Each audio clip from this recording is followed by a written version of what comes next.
নমস্কার বন্ধুরা, আমি আজকে আবার চলে এসেছি নতুন ভিডিও নিয়ে। ছোটোখাটোর মধ্যেই করার চেষ্টা করেছি এবং খুব সহজে করার চেষ্টা করেছি।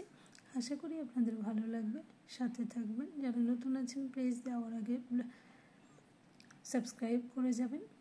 আর আমি এই ভিডিওটার সঙ্গে গতকাল ভিডিওর পরবর্তী যে অংশটুকু বাদ গেছিল গল্প, আমি সেটুকু আজকে অ্যাড করার চেষ্টা করছি। হয়তো পড়াটা ভালো হবে না ঠিকই, কিন্তু প্লিজ আপনারা কোনো ভুল ধরবেন না, কারণ ঠাকুরের বই এখানে। আর আমার পড়ার হয়তো আমি প্রফেশনাল পড়তে পারি না সবার মতো করে, তবে আমার মতো করে আমি চেষ্টা করি, বা আমি যেটুকু পারি আমি সেটুকুই চেষ্টা করি। তবে ব্যাকগ্রাউন্ডে কোনো মিউজিক আমি দিতে চাইছি না, মিউজিকের পরিবর্তে আমি গল্পগুলো দিতে চাইছি। আমি অন্য কিছু ভেবে আমি দিচ্ছি না গল্পগুলো, জাস্ট মিউজিকটা দেব না, কি দেব, কত কথা বলবো বুঝতে পারছি না, সেই কারণেই কিন্তু আমার এগুলো দেওয়া। তো চলুন গতকালের পরবর্তী অংশটুকু আমি আজকে পড়ছি। স্বামীজি নিবেদিতাকে এক আশীর্বাণী উপহার দেন।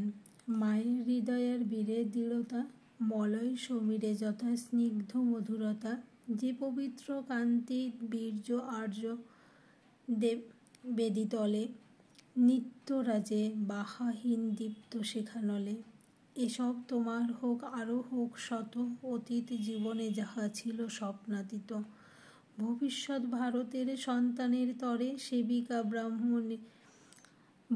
সেবিকা বান্ধবী মাতা তুমি একাধারে। স্বামীজির আশীর্বাদ মনে প্রাণে গ্রহণ করে নিবেদিতাও বিদ্যালয়ের ছাত্রীগণের শিক্ষায় নিজেকে উৎসর্গ করেছিলেন। তার কাজে আনন্দিত হয়ে প্রশংসা করে স্বামীজি বলেছিলেন, দেখছিস না নিবেদিতা ইংরেজের মেয়ে হয়েও তোদের সেবা করতে শিখেছে, আর তোরা নিজের দেশের লোকের জন্য তা করতে পারবি নি। স্বামীজি ও নিবেদিতা দুজনেই উপলব্ধি করছিলেন এই শিক্ষা প্রতিষ্ঠানের জন্য প্রয়োজন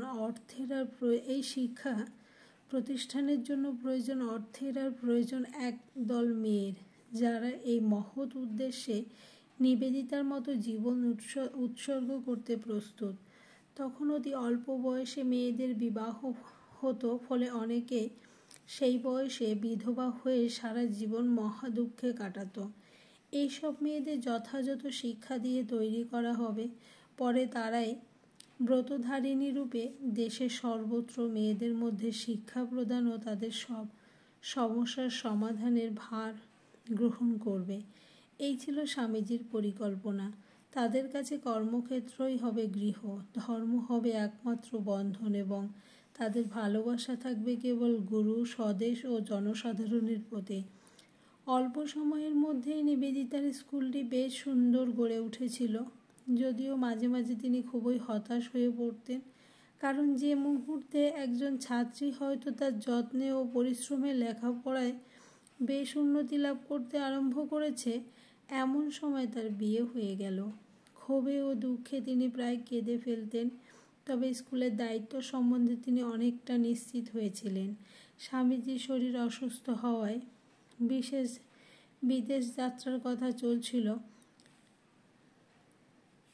সুতরাং স্থির হলো নিবেদিতাও তার সঙ্গে আমেরিকায় গিয়ে বিদ্যালয়ের জন্য অর্থ সংগ্রহ করবে।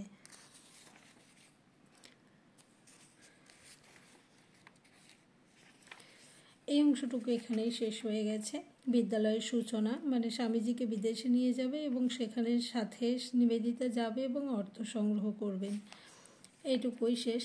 পরবর্তী অংশ হলো সংগ্রামে কি আছে দেখি। আমি পড়তে শুরু করলাম সংগ্রাম থেকে। স্বামীজির সঙ্গে সমুদ্রযাত্রার সুযোগ পেয়ে নিবেদিতা নিজেকে ধন্য মনে করতেন। তিনি লিখেছেন, গুরুর সঙ্গে যদি পৃথিবী প্রদক্ষিণ করা হয় তবে তাই তীর্থযাত্রা হয়ে দাঁড়ায়। 20 জুন 1899 স্বামী বিবেকানন্দ, স্বামী তুরীয়ানন্দ ও নিবেদিতা জাহাজে রওনা হলো। মৌসুমের জন্য অনেক দেরি করে জাহাজ 31 জুলাই লন্ডন পৌঁছল। কয়েকদিন ইংল্যান্ডে কাটিয়ে স্বামীজি আমেরিকায় গমন করেন। 1 মাস পরে নিবেদিতাও সেখানে যান। নিউ ইয়র্ক থেকে 1500 মাইল দূর হডসন নদীর তীরে পাহাড়ের উপরে মিস্টার ও মিসেস লেগেটের পল্লী ভবন রিজলি ম্যানরে তারা ছিলেন। নিবেদিতার উদ্দেশ্য ছিল বিদ্যালয়ের জন্য অর্থ সংগ্রহ। তাছাড়া তিনি ব্রহ্মচর্য ব্রত গ্রহণ করেছিলেন। তিনি জানতেন একটি বিশেষ আদর্শ আছে তার জীবনে, অতএব তার চালচলন বেশভূষার অপরের সঙ্গে পার্থক্য থাকা উচিত। এই সময় থেকেই তিনি শুভ্র ও দীর্ঘ পরিচ্ছদ গ্রহণ করেন এবং পরবর্তীকালে সবসময় তাকে ওই পরিচ্ছদেই দেখা যেত। স্বামীজি সন্তুষ্ট হয়ে আশীর্বাদ করেন ও পিচ নামের একটি কবিতা উপহার দেন। এই সময়ে একদিন তিনি নিবেদিতাকে বলেছিলেন, মার্গট যখনই কোনো বিপদে পড়বে দুর্গা নাম জপ করবে। এই উপদেশ নিবেদিতা আজীবন স্মরণ রেখেছিলেন। আর এখানেই শেষ করছি। আবার দেখা হচ্ছে